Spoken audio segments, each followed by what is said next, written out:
started. As always, some people will be late. Welcome, a warm, very warm welcome, especially warm welcome to all of you, because this is a special evening for us for a number of reasons. First of all, it is our traditional season closer, the last public event that Carnegie is doing before the summer break. And we're always, as some of you will know, we're always trying to make this a bit more of a light-hearted affair. We are a very deadly serious foreign policy think tank, as all of you know. And then there's this one day of the year where we're trying to forget all of this and talk about foreign policy in a slightly more kind of approachable way, I guess. And there's no better way, perhaps, to do that than the way we do it tonight, with this book, but most importantly with the author of this book and one of the protagonists of the book being present here tonight. And we want to talk about the stories behind it, some of the timeless lessons that you can learn when you're on the inside, how you can turn great comedy into even greater comedy. Then finally, also because all of you will have a chance to buy the book, in the corner over there we have a little book stand. So for those of you who do not own this, both volumes are available there. It's a 2-volume thing. I have my German translation here, which includes both, but we have both on sale over there. So please buy many of them and turn good people into rich people. We will do this the usual Carnegie way, which means that we will have a hopefully very spirited discussion here. And then at around 8 o'clock, we will close the affairs up here on the podium, remove the chairs, remove the screen, and have the usual reception. It will be a slightly austere affair, because these are times of austerity, but you will get, wine, red wine, white wine, and a few nibblings. So the atmosphere should be very loose very quickly. And both Pierre and Antonin have promised to stay with us for a bit longer afterwards, so you can have your book signed, or you can have further questions and inquire what their next projects are. I will not go much further than this, except to say that Antonin Baudry, of course, the people of you who know the story of this book, was a very young man when he became, still a young man, but was especially young at the time when he became the speechwriter of Dominique de Villepin, in that commando team that Dominique de Villepin needed to assemble for himself in those 2 years that he was foreign minister. And that, of course, was the time of the Iraq war building up. So supreme foreign policy drama at the highest level. Somebody became a speechwriter to a foreign minister that was a very special man, as we will learn also tonight, and which you can learn from this book, which is both a satire, but also, as you yourself said in an interview, a very tender satire. Because when I read it, I had the feeling that, no matter how crazy de Villepin is being depicted, and how much of a strange kind of windbag he was, at the same time he was also a fundamentally grounded and fundamentally rooted and oriented man. And it's a bit of a silent and secret love declaration for the man in this book. He is a buffoon, but at the same time he's also, a great man, it seems.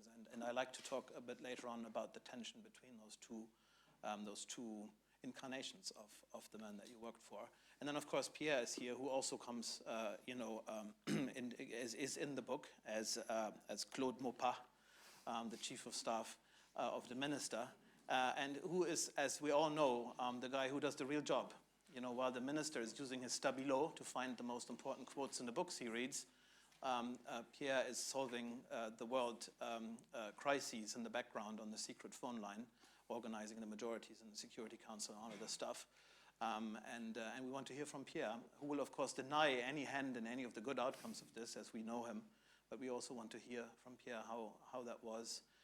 And then perhaps also not just talk about the past, but move one step ahead and say, what does all of this mean for us today? How would some of these people act in current environments? Both the domestic and the international situation have changed pretty dramatically in France and in Europe, and maybe then also move into this. But not with the usual doom and gloom, because this is our season closer and we can't have one more depressive event. We've had too many over the year. Thanks to all of you. Antonin, it's to you, and I would like to hear from you, about the book, about the process, about the experience, about that moment when you moved from the real world and crossed the threshold into the weird world of foreign policy. Okay, thank you, Jan. Thank you very much for inviting me here. Actually, it's very emotional for me to be on stage with Pierre. It's the first time that we do that, and I must say it's really something, because Pierre is my mentor, and of course he will deny that. But he taught me everything I know about diplomacy, and now I can say it because I quit diplomacy, so I cannot be accused of flattery. And he's, of course, the real hero of the book.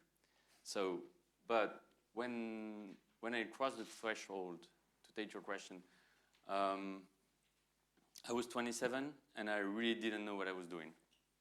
It's safe to say I didn't know what I was doing at all. It was the first time I saw a ministry from the interior, even from the exterior actually. I knew that such a thing as a ministry existed, but I knew it very abstractly. It was as abstract for me as would be the Secret Services operation room or an offshore platform or whatever. I didn't expect to see one of the things in my life. And I saw a lot of suits also, and the only times I had seen suits before were really on television. Well, I love television, so it's not a problem, but it was really weird. And I was from a totally different background. My parents were like sort of hippie-minded persons who really didn't care about this kind of, about how the society sort of worked in a way, because what they had in mind was to build another one without such things as capitalism and bureaucracy, and so it was really not in my universe. And my background was math, so I had studied math. When I was younger, I really wanted to sort of discover the equations of the universe or something like that. And then I studied literature, but I never studied politics or anything like that. So I was really, my eyes were really clear and naive, and it's the point of view of the narrator of the book, and it's not forged.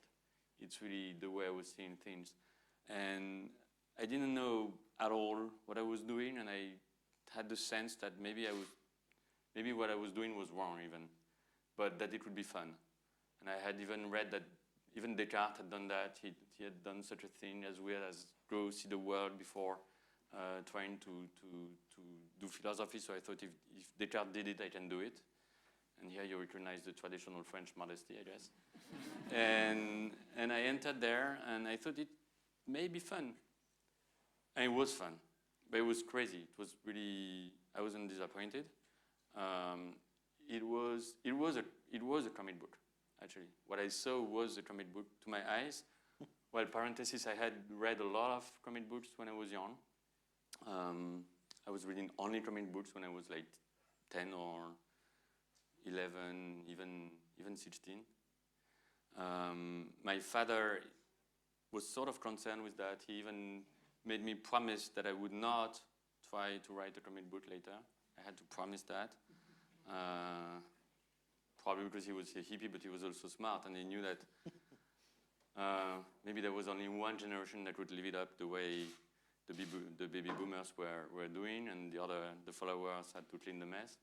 So it would be more difficult. So I was supposed not to do that, not to write anything for a living.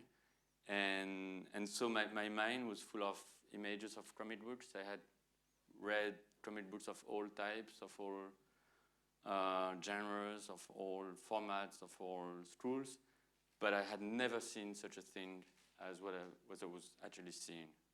It was really crazy. It was people jumping from a place to another, people having some kind of superpowers like ubiquity, and as there were a lot of different doors in the same offices, and I couldn't really follow up and see who was who, but they seemed to appear many times in the same conversation. It was really, really wild, and I was trying to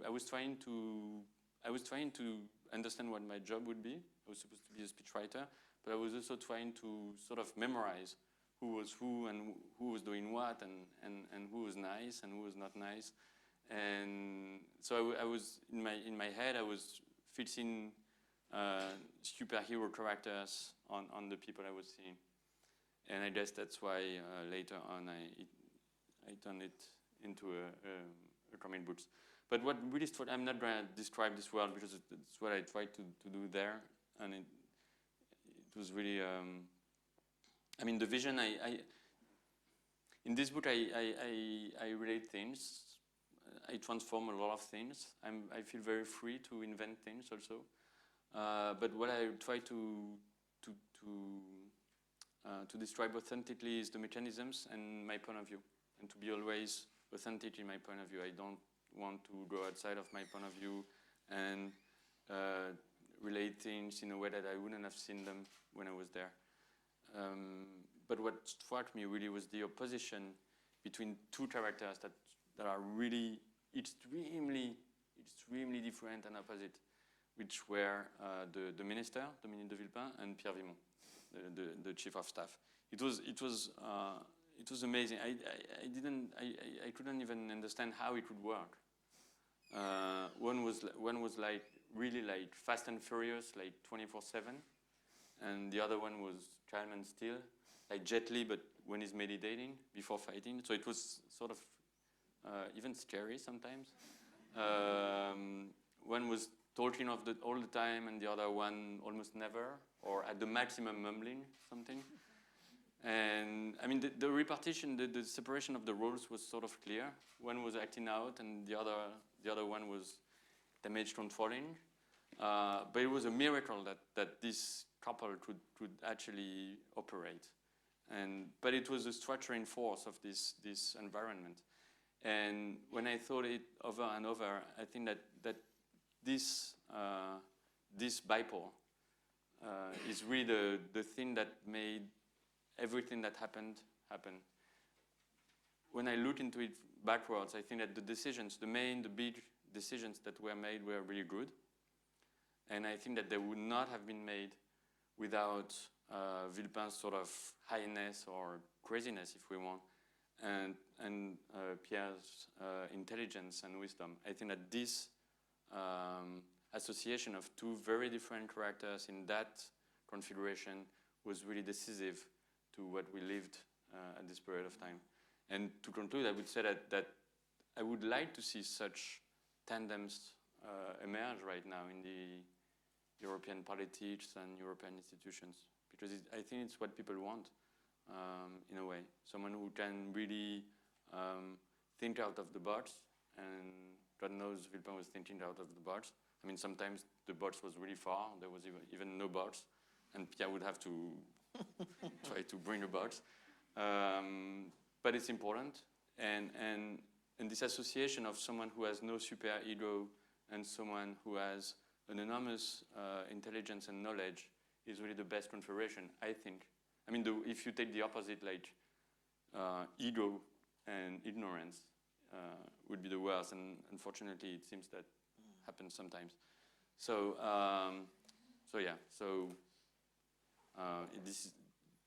the book was about the fact that I think there is a way to be, there is a heroic way to be a civil servant. And that Pierre is the perfect embodiment of that. And of course, he will deny it. Yes. I have learned that over the last couple of months. I have one question to you. When you came in there, and you have a very vivid depiction of the first encounter with the minister who has you there for the job interview. And he's already talking about the historic moment, how the Americans are planning the Iraq invasion, how this is a moment in history, how this can bring about the Third World War. He's using all of the biggest images possible. And when did you realize that this was not just hyperbole, but that something really big was at stake? Because you said that you came in there without having any knowledge about politics whatsoever. How long did it take for you to understand what kind of moment that was that you were entering there? Well, actually, I believed it about the Third World War. I was entering the Ministry of Foreign Affairs. There was a Minister of Foreign Affairs who was saying we are at the eve of the Third World War. I believed him, and actually, yeah. I mean, it's the moment that was opened with 9/11 is full of risks of world war. So I think I think it was sort of true. I don't know when I realized what part of it was acting out and narration, when part of it was really operational. I don't know. I still don't know. I still don't know. when you first came there, it became obvious very quickly that this was a very special man that you were working for, the minister.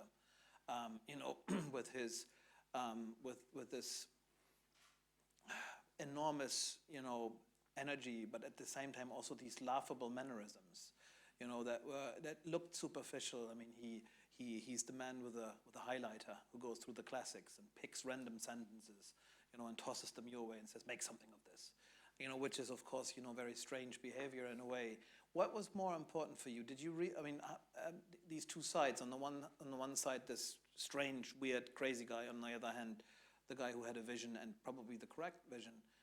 What did you see first, and how long did it take for you to kind of bring the two together? Because that's not an easy job to bring the two together. It's very easy to dismiss the man as a strange guy. I think I still don't bring the two together, in a way. I think it's a whole thing. It's a whole thing. And the way he picks, like, say, poetry sentences in a book, in the moment when he's supposed to make decisions, is very much connected to his ability to think out of the box also. So it sounds ridiculous, and it is at some extent, and it's also a method he forged to do something that is not ridiculous. So it's a whole thing. There's no, I think it's how he is. It's like hard for me to judge it, because I think we'll know only in the end. You know what the Greek, I think Solon said that you never know if a man is happy until he dies. And we'll never know if a man is right or wrong until he dies. And until we've seen the whole film. And sometimes it takes even longer than that to find out whether the man was right or wrong. That is correct. Pierre, Antonin just said there is a heroic way of being a civil servant. You decided early on after your university education and formation that you wanted to be a civil servant, that you wanted to serve the state. When did it dawn on you that there was a heroic way of serving the state, that was possible? Was there a moment when you realized this? Never. I never thought that I would ever be a heroic character, or even a character of a comic strip or something of that sort. For me, civil service is not something I've done by vocation.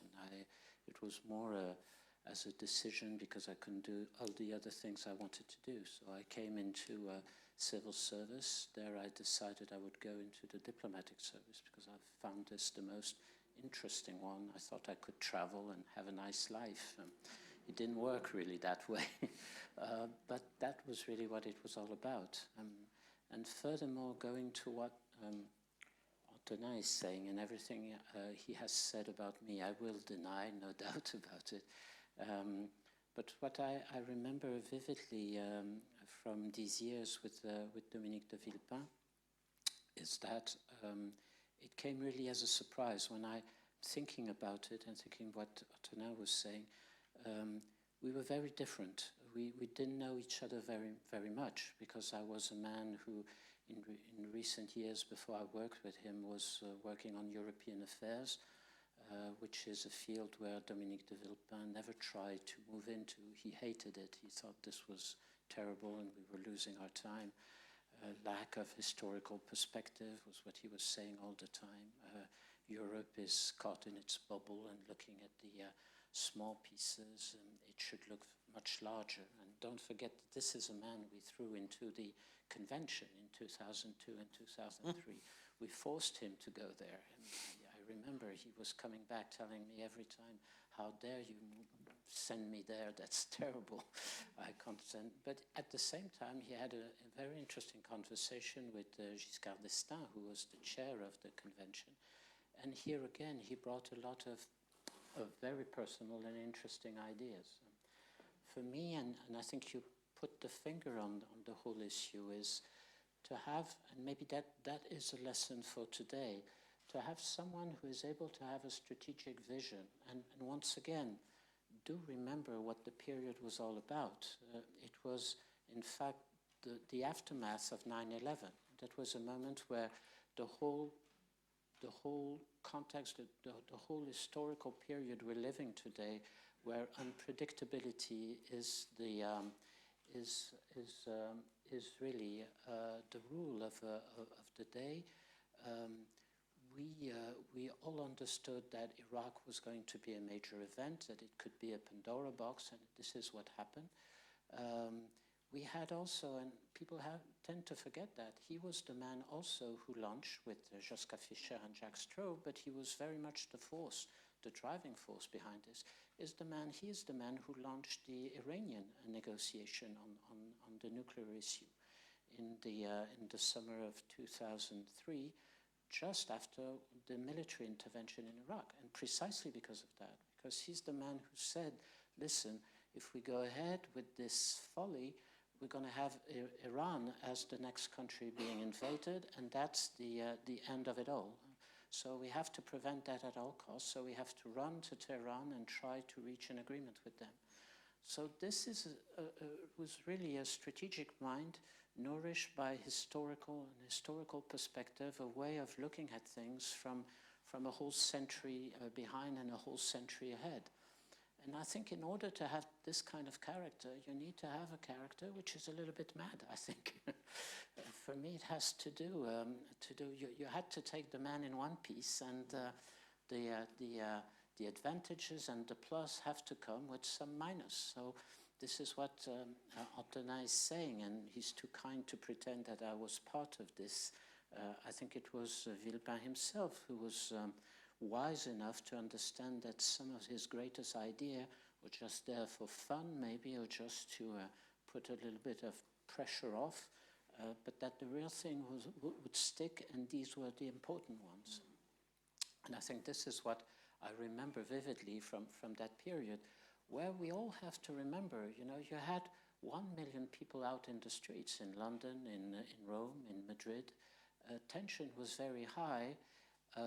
Divisions among the Europeans were amazing, and we never had something like that. It was really split, not in the middle, it was 2/3 against 1/3, but it was surprisingly and interestingly a very strong French-German partnership with a surprising Russian ally, because that was the trio that led the coalition against the war. And on the other side was a strange combination of Britain, Spain, and Portugal, followed by the new members, Central and Eastern European countries at the time. And in spite of this division that was there and that remained there, we managed in the months afterwards to launch the Iranian negotiation, to have Javier Solana coming up with the first global strategy, which was not all that bad, which tends to show, if you want to take a lesson from all this, is even with the Brexit today, don't take it for granted that Europe is going to disappear. You know, we have survived very impressive divisions at the time. When we listen to this, and you're talking about Iraq and the Pandora's box that it was, but also Iran, 9/11, the uncertainty that has kind of governed international affairs since then, it feels like, you know, very much the moment, you know, like you were present at the creation. This was kind of the 21st century started somewhere there, and it feels a little bit like this. But what's surprising when you read the book is that even though de Villepin and some of the others around him had a very profound sense that something big was cooking, they never seemed to be weighed down by it. They felt the responsibility probably, but it was never crushing them. Is this just a very gentle way of depicting it, or were these people really never worn down by it? Was it just a fabulous playing field for them that they could take and then, you know, create the world as they wanted it to be? I don't know what Antonin thinks about this, but I remember vividly in many discussions with Villepin and others, and with President Chirac, but they had a great sense of what was going on, and you know, conversation between Chirac and George W. Bush on the phone were fascinating about the difference of perception of what Iraq meant for the whole region, what it meant. I remember at some point President Chirac explaining that, you know, at the moment in Iraq you had a Sunni government which was a minority, and the majority was about Shiite, and there was Iran at the next door with a strong Shiite majority, and you had the impression that this was something that just didn't get through the mind of our American partners. They just didn't understand what was at stake there. So I did feel that this was sometimes a very heavy loaded conversation with our partners and even inside the French administration. But then you had the day-to-day madness, which Antonin depicts so well, and which takes over from everything else, is that you just try to get the day through with all the madness you have on your desk and just try to get out of this by the end of the day, having done the best you could, which makes you laugh, which makes you cry, which makes you do any kind of stupidity, because you just want to get out of this, if possibly. Antonin, you depict yourself, the young speechwriter in the book, as somebody who's permanently weighed down by the heaviness of the burden, you know, not missing the deadline, always being there, trying to learn the tricks of the inside and how it works. But again, my question to you, it seems that the major actors, including Pierre, but more importantly the minister, they seem to not have been weighed down. Were they just superheroes, you know, charged by some kind of secret energy that few other people have? Or are you just, you know, being kind with them because essentially you like them so much? No, I think, as Pierre said, they were very much aware of what was going on. That's for sure. But they had a lot of energy. That's true. And Villepin in particular is someone who physically has really a lot of energy. Like really, like I was overwhelmed by that. I'm not depicted in any other way than what I saw. It was even scary for me. I didn't know if I would be able to physically stand at during some travels we made together. Sometimes you depict him as a robot. Sometimes you depict him as a figure from ancient mythology. Sometimes he's some sort of combat machine, and then he's Darth Vader, who, you know, seeks an audience with the emperor when he speaks to the president of the republic. You know, it is a wonderful way of depicting the energy and also, to a certain extent, the supernatural powers. But a lot of America references in that too. You know, Indiana Jones is in the book, and Darth Vader is in the book. You know, American popular culture is kind of the foil against which we measure this. For me, there was also a bit of a subtle comment on how, you know, despite the acidy critique on the American foreign policy, how strong, you know, the soft power impact of America is, because that's now the frame of reference into which we put things. Yeah, it's also a way to say that there was nothing anti-American in this. Nothing anti-American in this appreciation that this Iraq war was a mistake. And yeah. But it's not only about Darth Vader. It's also Iraq leaders and Democrats. It's a mix of different cultures, and I think it's what Europe is. So nothing that warrants the freedom fries afterwards. Well, I like freedom fries. I like every fries. I would also like to give you the chance to ask a few questions on this period, perhaps on the process of creativity that's behind the book. So if you want to get your questions ready and wave real hard, then we can bring those questions in. If you don't have immediate questions, then I will continue to ask them myself. So if you please, you know, give us your big wave. I'm pretty sure I see a lot of practitioners of the trade. There's a young lady in the back there that has the first question. But I'm sure, I mean, there are a lot of practitioners. Ambassador Eichhorst is here, of course, Mark Perini and some others who have had their share of the madness, but also of the comedy of serving. So I would be grateful for comments if you want. But first, the young lady in the back row. Please introduce yourself. Yeah, my name is Anna Pentrat, and I work for EPLO, the European Peacebuilding Liaison Office. I had a question more on the reactions of the characters that were depicted in the comic book. I was wondering if we could hear a bit more about Monsieur Vimont and also Monsieur de Villepin's reactions to the publication of the comic book, and also maybe the other colleagues who maybe were not properly present in the comic book. I imagine it was maybe a mix of colleagues. Sorry, I missed the first 2 or 5 minutes, so maybe this was already said, but I would be interested in hearing more about that. Thank you. Thank you. Antonin?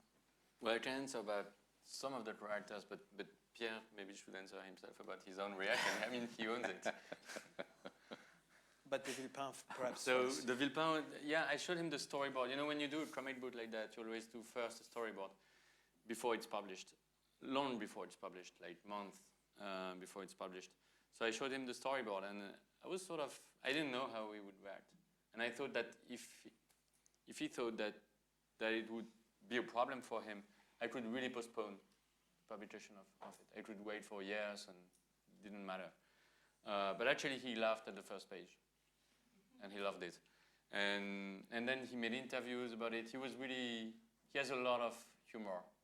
But actually I have a funny anecdote about it because then the second volume came up, and so I had also the storyboard, did the same thing, but this time instead we had dinner at his home and I showed him the storyboard. But the storyboard is a pretty thick paper with a lot of, I mean, it's very artisanal. So there's only one exemplary of it. So I had only one. So I wanted him to see it in front of me. And at some point he was like, and I knew that some pages would probably, I knew we were going a little far in the way he's depicted to Told, especially. And so I was expecting some bad reactions at some moment. And suddenly he says, yeah, I don't know, page 8, it's for you. I like it, but for you, you should maybe remove it. It's not as tense as the other ones. And I was like, why does he say page 8? So I couldn't see because he had the storyboard. And so I took notes, page 8 on a sheet of paper. And then he said like page 23, say. And I was like, why page 23? It was really not where I expected to be any problem. And then page 40 something. Then there was 7 or 8 pages like that, and I was like, what? But I didn't ask him. Then we had dinner. We had a very nice dinner, spoke a lot of it. And I was still wondering what was going on there. And then when I left him, I went to the first bar I found. I couldn't go home. I was too impatient to try to understand. I took all the storyboard sheets, and the guy, the barman, thought I was totally crazy with my storyboard. And I was seeing page 7, page 22, and I still didn't understand. What's the problem? And then when I saw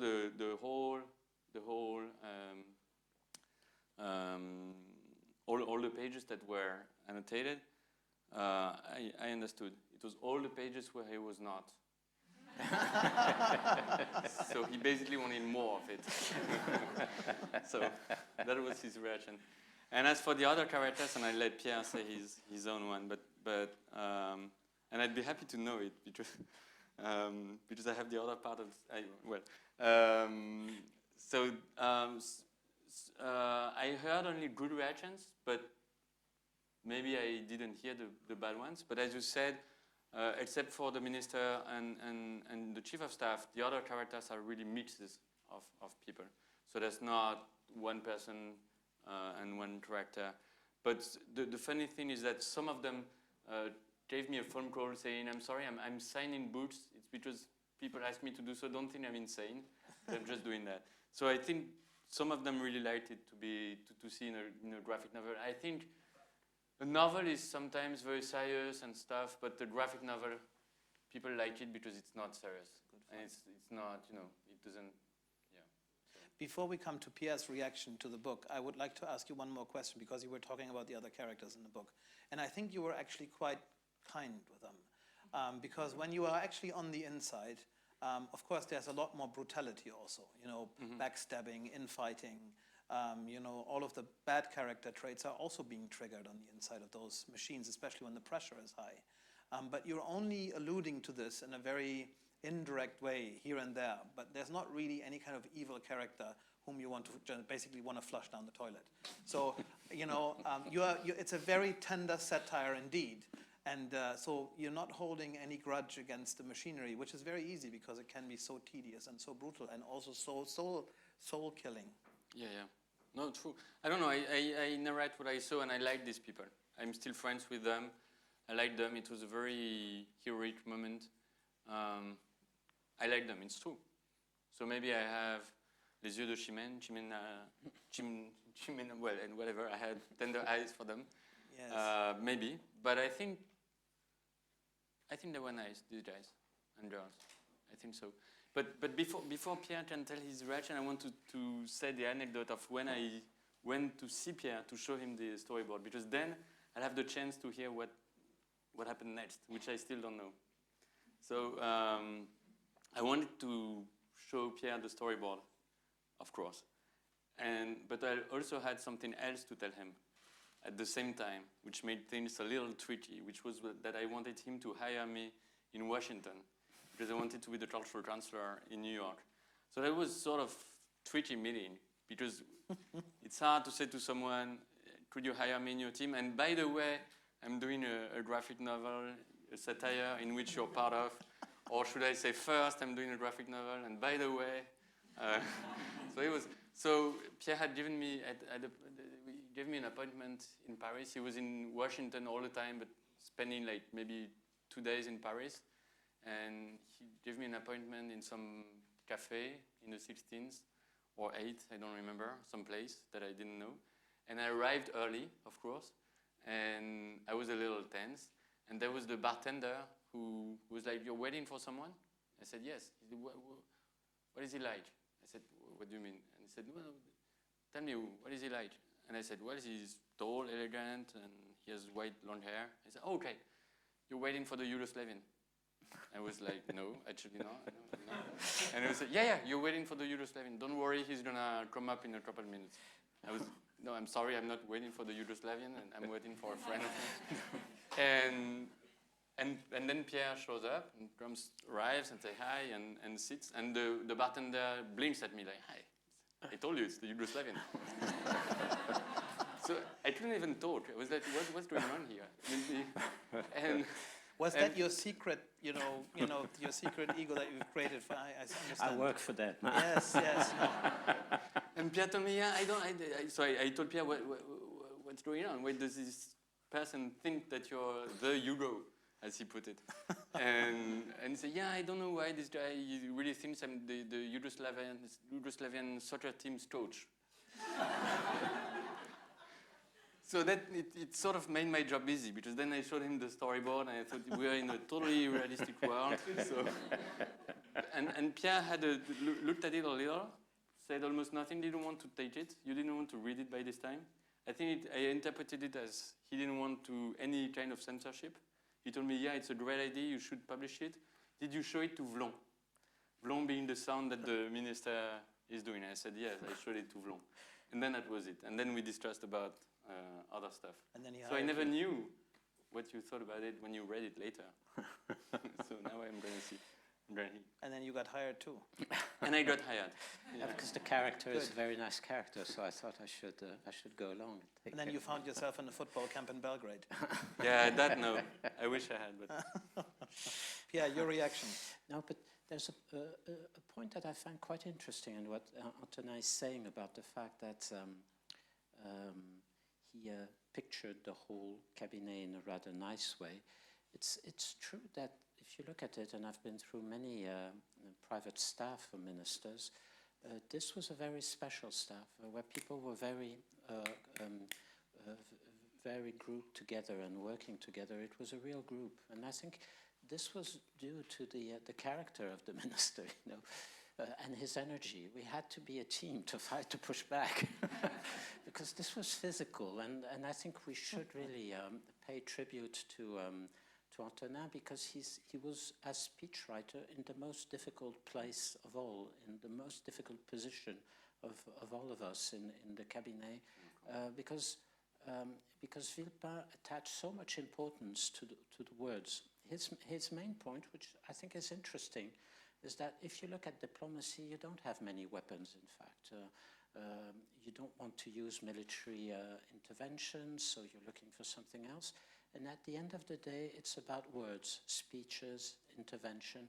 And therefore, you have to be very careful with the words you use. You have to use them with scarcity and the right moment, etc. And I think this is something he learned to all of us, and certainly to Antonin, who was in the forefront of it all. Drafting a speech with Dominique de Villepin was a physical experience, definitely. We could spend hours, days, and when we thought it was finished, there was this terrible thing that you mention also in the comic book, which is we're gonna ask one of my intellectual friends to look at it, and it all started again, and we were all just running back to our office, saying, "God, we'll never get out of this one," because he was asking one of his very good friends, intellectual friends, who of course were reading the draft speech, and who usually said, "I wouldn't write it like that," and we had to do it all over again. That's in the book as well. It's in the book as well, but this is totally true. And therefore, this feeling of a group that was working together, I remember us having lunch from time to time all together, just to give us some courage to fight back.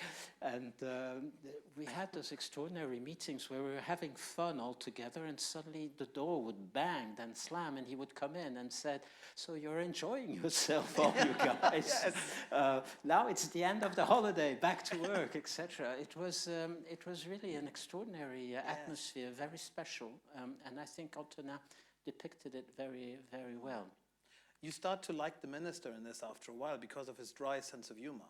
I mean, he's clearly, somewhat, from outer space, but he has a fantastic sense of humor. Oh, he comes in, there's a group of people sitting there brooding over his problems. He comes in, and the first thing he says, "You guys need vitamins?" And maybe that, in the book, it's just, I was just sitting there and I was shrieking with laughter because, here's this very, very, strange man. And then he has this sense of humor, which also shows you that there's a lot of self-reflection. He knows about the impossibility of himself, and he takes the air out of himself by saying these things. And that makes him very human, despite the fact that he's so superhuman in the book. I think that's a great praise I would give to Antonin for his work, is that precisely he has found in this character the funny side of it, to go for a comic book about, what usually a speechwriter does is he writes memoir, very classical memoirs, which can be quite annoying from time to time. And the idea that Antonin had was to go for a comic strip was something totally new. By the way, if I may add to this, for 50 or 60 years, the French Foreign Office has been desperately trying to do some communication about being a diplomat, what it means, etc. We have asked tons of TV reporters to come out with programs. They were more silly one than the other. We were just ashamed of those programs showing the life of an ambassador and what he should try to do, etc. And never did we manage to sell any kind of credible image about the French Foreign Office. And there comes Antonin's comic strip, who suddenly made the whole Quai d'Orsay famous from one day to another. And recruitment went up. Yeah. And people started to have a good image about this ministry that we had never managed to reach before. So we have also learned from the book that there's a side of anarchy to your character, and a side, an element in your character that is very much about civil disobedience. There's this episode with a cat in the book. Out of nowhere appears a cat in the office of the minister, and the cat loves Pierre Vimont and would not go away. And then the minister comes in, and he's allergic to cat hair. And he starts to sneeze, and he's asking, "Is there a cat here?" And Pierre Vimont looks and says, "No, there's no cat here." And knowing full well this is, of course, continuously torturing the minister in the weeks and months to come.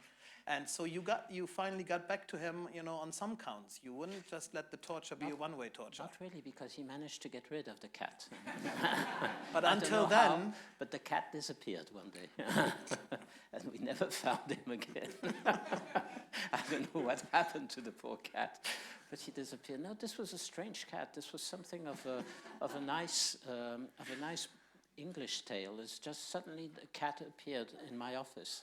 Yes. I think he was there for some time, marauding in the corridors of the Quai d'Orsay, and he was usually knocking at my door about 10 in the evening, 10 or 11 in the evening, because I had an office that had a window on the garden where the cat usually, at least in the summer, in the winter also, he was knocking more energetically at the window to get in during the winter.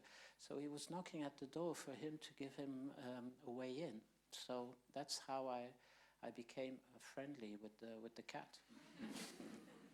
And of course, when you had to choose between, you know, the health of the minister and the cat, there was no way that you could opt for the minister. You had to go with the cat. I had to go for the cat. No, there was this embarrassing moment when I was receiving, you know, high dignitaries from foreign country who were sitting around a small table discussing, and suddenly the cat appeared at the window and asked to get in. So I had to apologize to my visitors, go and open the window, let him in, and go back to the serious talk.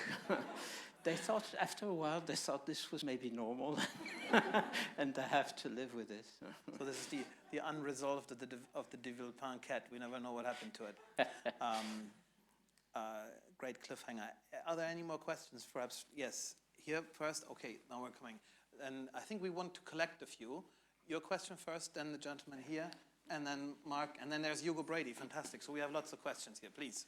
Thanks, Jan, and thanks for organizing. I think it's such a great evening and really taking us out of our bubble, you said that. So I'm Esther Racine, I work for Save the Children, a child rights NGO, and I think it's linked what you said, Pierre Vimont, about what it's being a diplomat in the 21st century.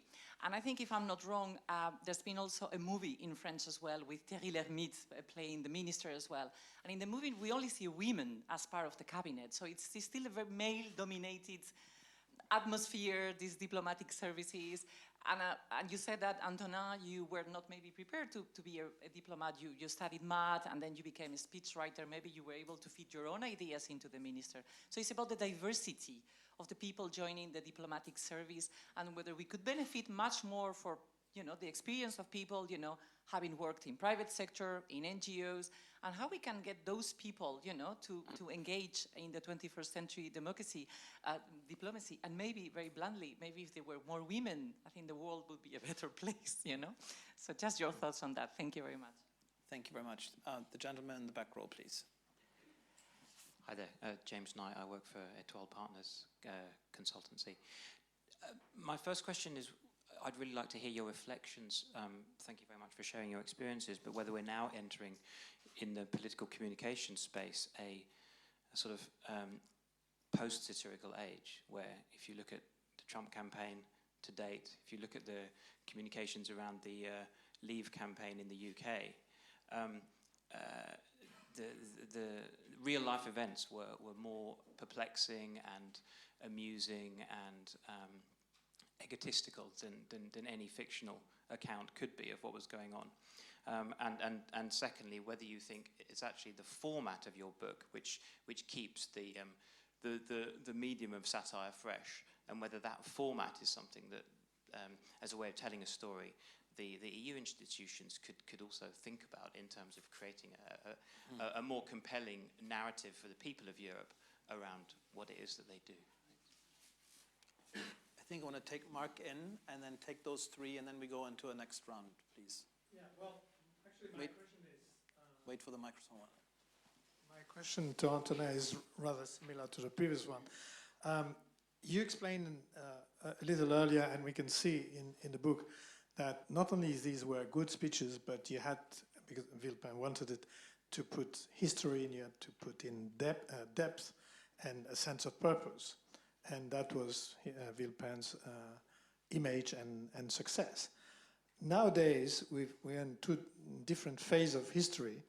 And if you look at people whose first names are Nigel and Marine and Marion and Gert and Donald and so on, they have good speeches, or Boris. They have very good speeches, but we have this sense that sometimes people don't understand what is behind. Sometimes there is perhaps nothing behind, as we've seen with recent resignations from Boris and Nigel. So do you see today a danger that good speeches in this populist wave could carry the crowd, carry the votes, carry the elections, even if they don't have a meaning? Because it seems to me that is a real danger today, especially in Europe, but not only in Europe. Thank you, Mark. Thanks for those great questions. I think they lead to some of the very crucial points. Antonin, you want to go first? Do you want me to? Please. You're the hero. Well, it's difficult and interesting questions. About the question of speeches, I tend to think that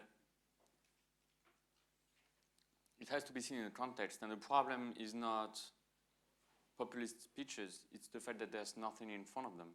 There's not a speech, there's not a quality of engagement to the population that is comparable to this energy and authenticity, or so-called authenticity, but in a more constructive, positive, humanist way. I think we're lacking that terribly right now. So I tend to think that the rising of populism is a phenomenon per se, of course, but that's getting even more terrible because there is not in front of them other voices that are really free and authentic, because they carry the weight of the heritage and they're not able to make it resonate in a simple way. So, but I think that the importance of words and speeches is at the core of democracy. We cannot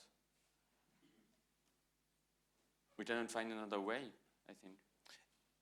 If I may come in real quick, is there such a thing as the responsibility of the speechwriter? Because in the end, the speechwriter will not be responsible for the delivery of the speech. The speech will be somebody else's speech. Did you feel that responsibility, that you needed to give people substance, a real chance to understand something, or was that not your primary motivation? I mean, it was part of, but it was obviously the first motivation of Villepin himself, so I didn't have to add anything to that. It was totally what he had in mind. And I think that, again, this sort of, the craziness that we depict and stuff could be compared to the craziness in some way of this populist. But it was not in this side. It was not a populist sort of we say it's craziness because it goes out of bureaucracy, because it fights bureaucracy in a way that's not easy to manage. So I think that's what's lacking. But I think it's a complex question, really complex. Yeah. And I don't, to answer the question about formats, I don't think there is any kind of recipe of any kind. Really, I think any format has to really fit its story. So I don't think that a comic book of this format per se would be a good thing for other institutions. Maybe and maybe not. It really depends on the vision that people have of it, that the authors would have. And sometimes a film is better, sometimes the novel is better, could be whatever. I think that what really matters, I think, is the authenticity of a point of view and the integrity of this point of view, and to really stick to it, and not to try to say everything about an institution and be nice or be mean or whatever, but just stick to the perceptions that one individual can have at a certain moment, at a certain place. That's what I would tend to think. And when you actually look at the comic books that are being published by the European Union, you want to kill yourself. They're so bad and so boring that you, not anything like this, obviously. Well, I don't know. I didn't see them. I cannot judge. You're very kind. There was one question there also about, how to get young people involved, how to participate in democracy and in diplomacy, and maybe, if more women was a recipe as well from your perspective. I hope that it's en route. I hope so. That it's going to be more and more. I would have been so happy if there were more women in the cabinet when I was there. Actually, there were, but it was more like the parliamentary person, the press person. There was a diplomat, but it was a minority. I think the problem is not a cabinet problem, it's a public servants problem. So it comes from, it needs to be taken underground and to hire more women, and I think it's on course. I think it's what's going on in France. I don't know in other countries, but I think in France there's more and more women in diplomacy, for example. Pierre, you want to comment on some of these? A couple of additional comments to what Antonin was saying. On Mark's question, my first reaction when Mark was talking about speeches from the populists is For me, these are not speeches precisely. They are one-liners mostly. If you just look at the way Donald Trump behaves, and in fact, from what I understand, his advisors are totally dismayed because whatever speech they prepare for him, he doesn't pay any attention. He just drops it and goes directly, speaking loudly, making one-liners, and that's the way it goes. And I sense to a large extent that this is what happened also with the Brexit campaign. Whereas Villepin was not only very conscious and very eager to do full-fledged speeches that were prepared, but he was there from the start right to the end. For those of you who may have gone through writing speeches or drafting speeches, you know how it is. You usually draft here in Brussels. This is usually what I have found in DES or elsewhere. You write a complete speech, and then you send it to the private staff, the cabinet, and then they correct, rewrite it, etc. This was not the way Villepin was doing it, and I think Antonin would confirm this. He had a special meeting with Antonin right at the beginning, telling him what he wanted exactly, what were his ideas, and he was following every day's drafting in a very close way, I would say. It's as he was on the poor man's back every minute, more or less. Where is my speech? How things are going on? Could I have a first draft tonight? Where are you? This is shit. You have to do it all over again. I remember the famous speech on the famous speech of the 17th of February on Iraq. This is something we were writing with him right at the last moment. Until the last moment, he was there always on our back, asking for more and not being happy with the result that was there. So it was a totally different. I've never seen any other minister working like that. But then he was also in the beginning of the process suggesting an idea. And when you actually worked it into the manuscript, you read it and said, "That's nonsense. We don't need this. You know, you have to put something else in there." And then it resurfaces in the fifth, iteration later on. Right. You know, he was fickle in that way as well. It was one of the many charms of the man, but you had to live with it. That's the way. And I don't think we understood that to some extent. It was part of the personality. But I think one has to be aware that this was very special, and and this is why. The comic strip is so right in putting the whole emphasis on the speechwriter and the speech drafting and the whole speech exercise, because this was, to put it in simple term, in a nutshell, this was at the center of the whole minister's work. The speeches were for him the instrument that would allow his mind, his ideas, his strategy to get out. This was very important for him. Second point on the format, I think one of the difficulties we're facing with Europe, maybe at the end of the day, it's what you were alluding to, Mark. It's the lack of humor. Now, Brussels is a place where people don't laugh a lot, and there's plenty to laugh. You know, I've been in this cabinet, I've been in Coreper. You could be laughing all day long in Coreper by how absurd we are, the absurdity of the whole situation. And if somebody had a little bit of genius and who goes through that and write a cartoon about all this, it could maybe change the whole perception of the way the European Union is being looked at by the outside world. Because this seems a place of not only unsmiling bureaucrats who have no humor, but a place where there is not even a funny madness. The madness is very bureaucratic. It's no more fun. So maybe this is what we need to look for. Bureaucratic madness. This brings me first to Hugo Brady, who sits there and who has a question, and then to the two gentlemen in the front row. Hugo. Hi, thanks very much. I write speeches for President Tusk, so this has been a wonderful, and I see other people here who do a similar job. It's been a wonderful collective counselling session, and I think we should do more of them, in fact. I think I could come to depend on them. But what you say is very true, I think, about the speech writing is a process in which you're helping, actually, you're a rather helpless cog as the politicians decide what they actually want to say in terms of political messaging. But I thought I knew something about writing before I did this job, but in fact, political communication, it's a whole other art of a very special three-dimensional nature that I'm learning all the time with President Tusk. It's uncanny. It's not, you can be a brilliant writer or even a beautiful poet like de Villepin was, but political communication, there's a whole other art to it. And I hope that, at some stage you'll move to Brussels and write Rue de la Loi, which will take us out of ourselves and bring in that funny madness, which I absolutely agree with Pierre. That's absolutely right. Don't underestimate the energy of that. To get into people, the ordinary people, that's what they really respond to. We can talk about ourselves all you want. You can pay PR companies X million, blah, blah, blah. It'll never work. What will really work here is authenticity and this sense of energy.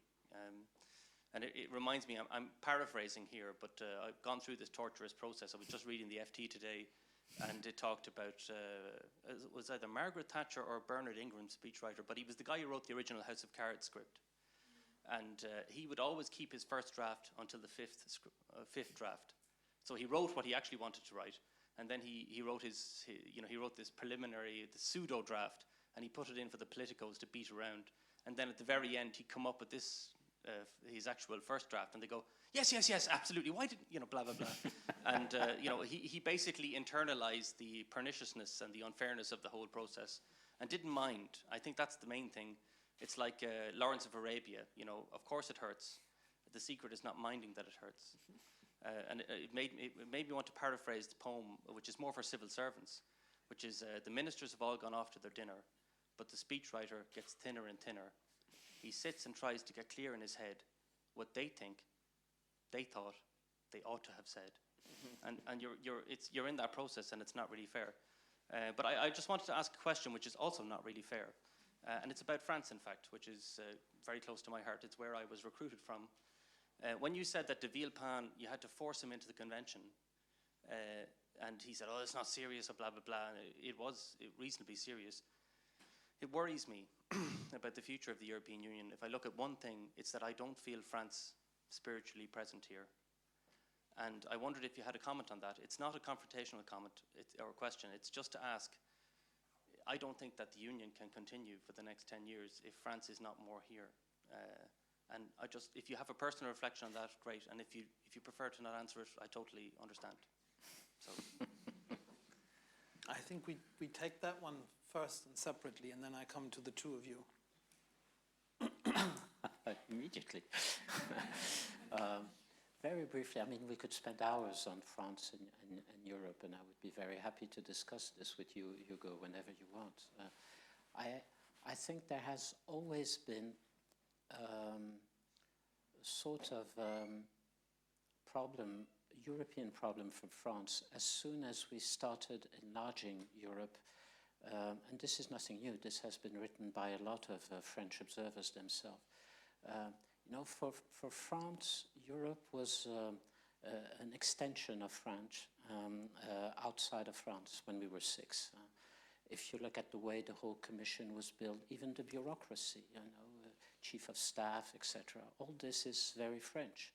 And as we have been moving, enlarging, and the Europe that we had helped to build was changing, France started to have more and more problems with Europe.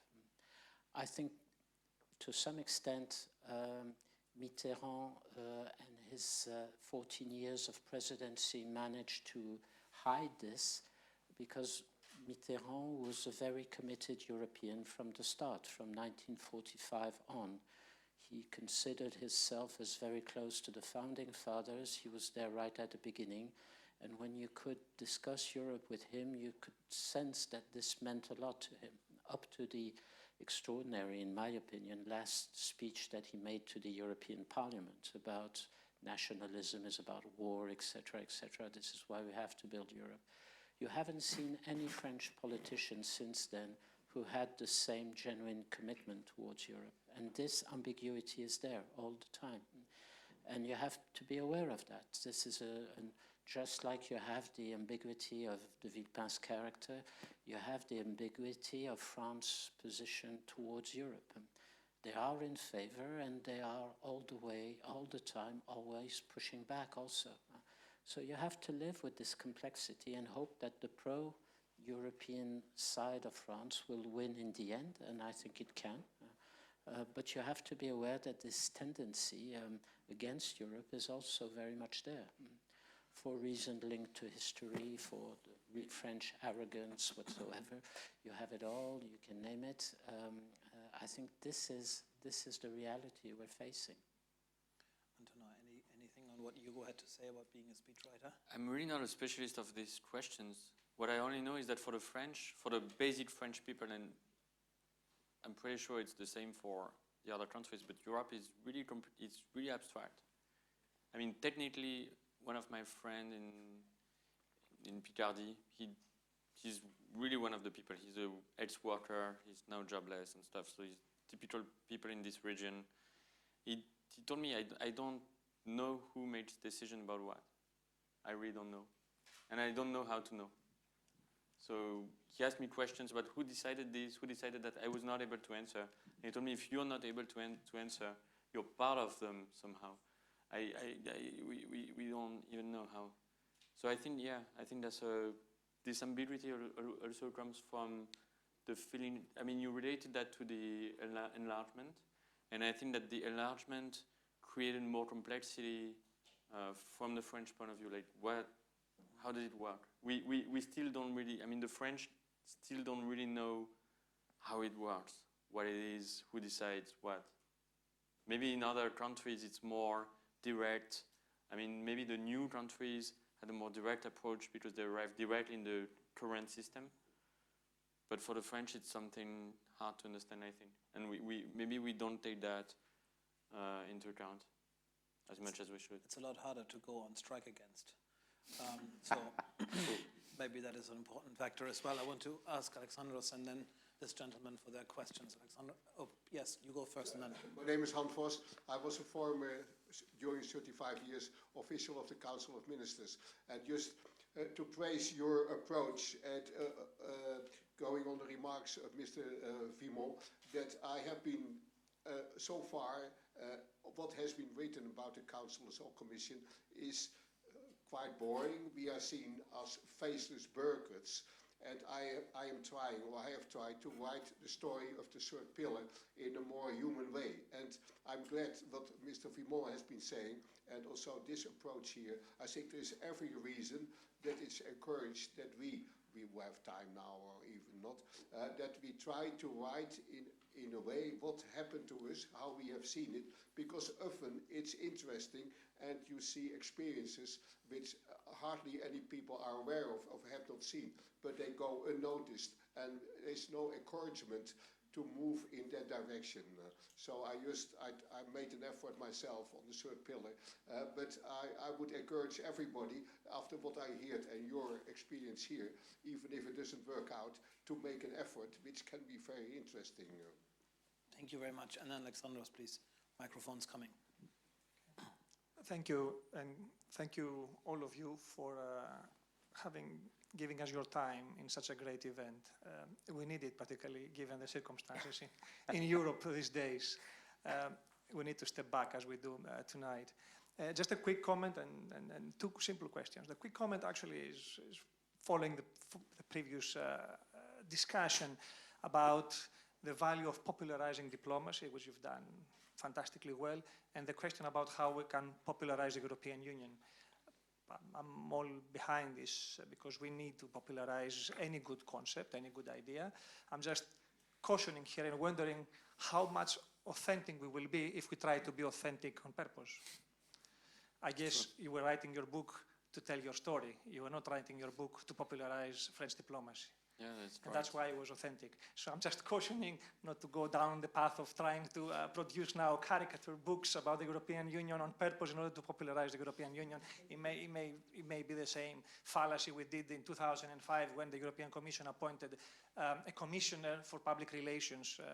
This rather unfortunate, I think, lady, the commissioner from Sweden, who assumed this post, and I think the post was abolished 5 years later because we all found out that if on purpose you try to popularize something, it will not work.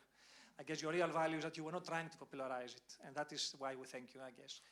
Now, the two questions is, the first one is to you, is very simple. Could you single out something negative from the story of a diplomat? What do you mean? From your time there, what would be the thing that you would not like to be associated with? What's the thing that you were going back home to your girlfriend or your friends and you were saying, this is not what I like. This is something that really is not what I like in diplomacy or in politics or in this specific world. And my question to Pierre, can you compare France and the European Union, these two experiences you had? You talked about humor. Is humor easily transferable from a culture which has the same language to a multicultural environment? I would love it to be, but I'm wondering whether the lack of humor has to do with the limitations of this complex, multicultural, multinational phenomenon that we call the European Union. Or other comments you may have in comparing the political culture of a cabinet of a French Minister of Foreign Affairs and a cabinet of the European External Action Service, the European foreign policy. Well, what I sort of understood when I was there was that diplomacy was maybe the art of talking to your enemies, which is great. And you know, you always tend to internalize the skills that you have to develop. Maybe the downside of it was the fact that there was too much diplomacy inside the diplomatic circle, meaning that there was a tendency, not in the cabinet actually, but more in the administration, because the cabinet was special. It was like we were under Villepin's pressure, so we were in another context. But for diplomacy in general, I think that it's not a good thing to be diplomat with colleagues, as well as we have to be diplomats with other diplomats of other countries. In other words, saying to everybody what they want to hear is not always the good solution internally. So you can lie externally, but you can never lie internally. Is that what you're saying? I guess so. Okay. It's not about lying, by the way. No. No. As always. Not always. Like with a cat. Of course there was no cat. Janos, yes, I see your point, and at the same time, for me, humor is universal. Woody Allen is universal, Charlie Chaplin, many others. So it seems to me that where I totally agree with you is the stroke of genius of this book is its authenticity and the fact that it has used a situation that could be seen from the outside as not being very funny, as a place where at the end of the day it was funny and there was a lot of humor. And I'm sure you could do exactly the same here in the European Union. I remember my first stay here in Brussels. I was still a young diplomat, and that was my first discovery of the European world. I was laughing all the time.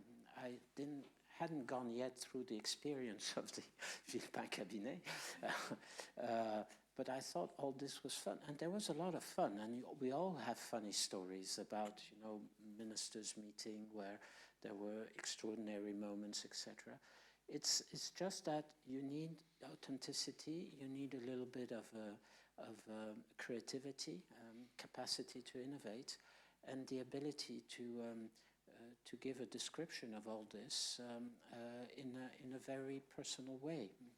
This hasn't been done yet, which is maybe surprising because Europe now has something like 60 years of history. Maybe people don't dare. I think it may have to do with some sort of psychological barrier. People still think that, and rightly so, that Europe is under pressure, under attack, and they have to defend it.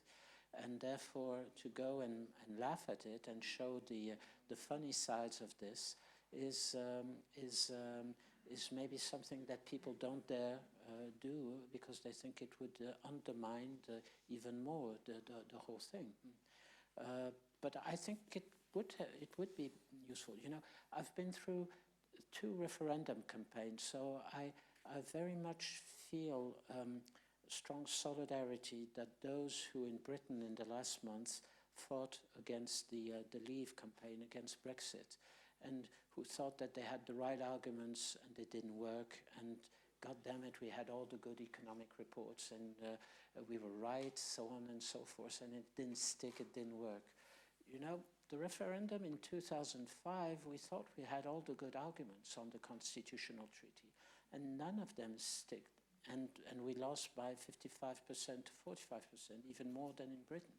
Because this is a moment when your whole story about Europe can't relate to the people on the ground, who just don't, as Antonin was saying, don't understand at all what all this is about.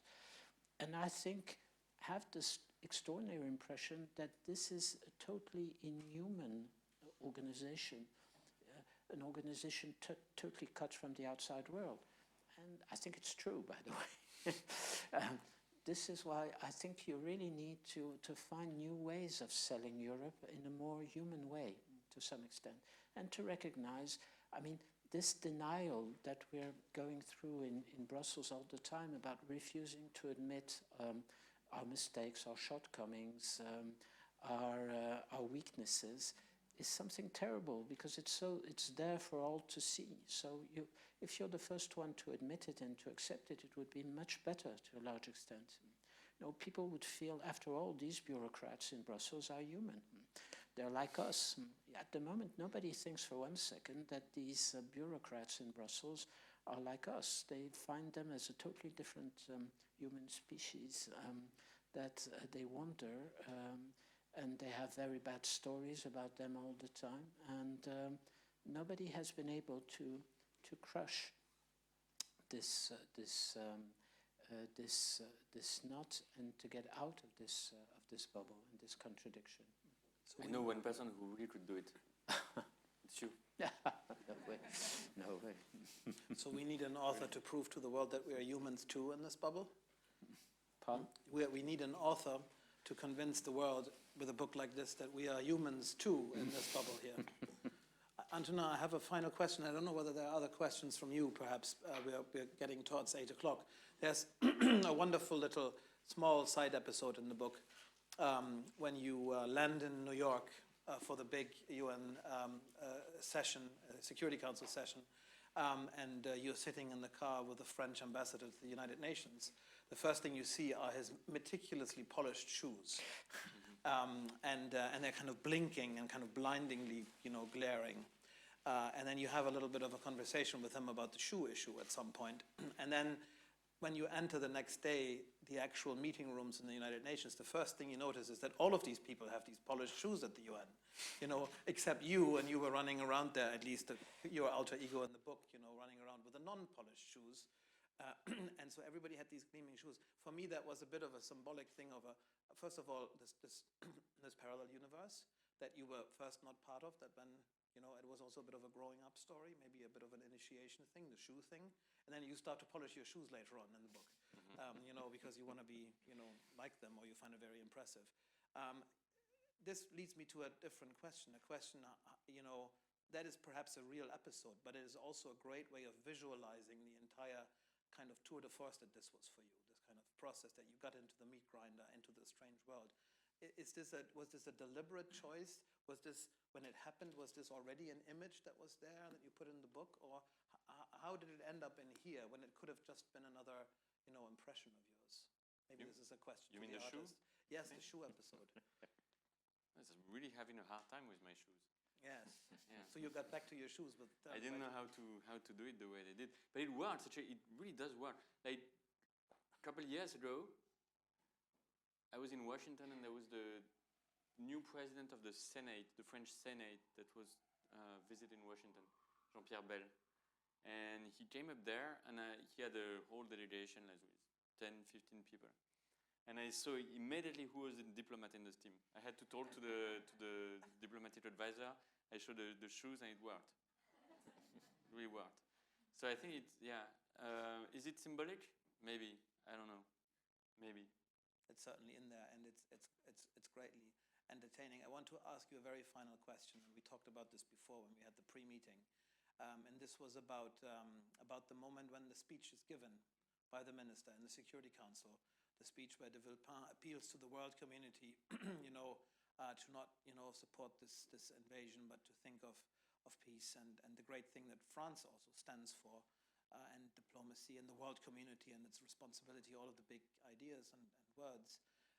And it's such a moving moment that the character in the book starts to cry, because it's such an impact that this has. The speech that he was part of the team working on it. It was flawlessly delivered. It had a massive emotional impact, and you were there.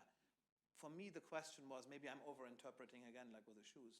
Was this the moment where you realized that you were part of the world that you had entered because you had bought into the story? Or was this the moment where you realized that you were not part of the team because you were still emotionally affected by something that others were just looking at pretty coolly? No, I think it was more fatigue and nervous breakdown. Okay. Honestly, yeah. Okay, well, you know, that was a very good short answer to a very long question. Thank you very much. This was, I think, greatly entertaining. We are, 8 o'clock on the dot. Almost, it's time, I guess, for alcohol, which you need after these things. Thank you very much to both of you for being inspiring and honest and forthright, and also for giving us, a wonderful experience in the form of the book, but also in the form of the anecdotes that you were adding to it. I hope that this is, a good way to end the season for us here at Carnegie Europe. It's also for me personally the season closer, because it's my last public event at Carnegie before I move out of Brussels, go away, move from this bubble to another one. And it was a special pleasure for me to have you here on my final appearance. But now on to the wine and the nibblings. I hope that all of you will bear with us for about 30 seconds. That's how long we need to get the chairs out of the way, and then drinks and everything else will be served over there. Thank you very much. Thank you.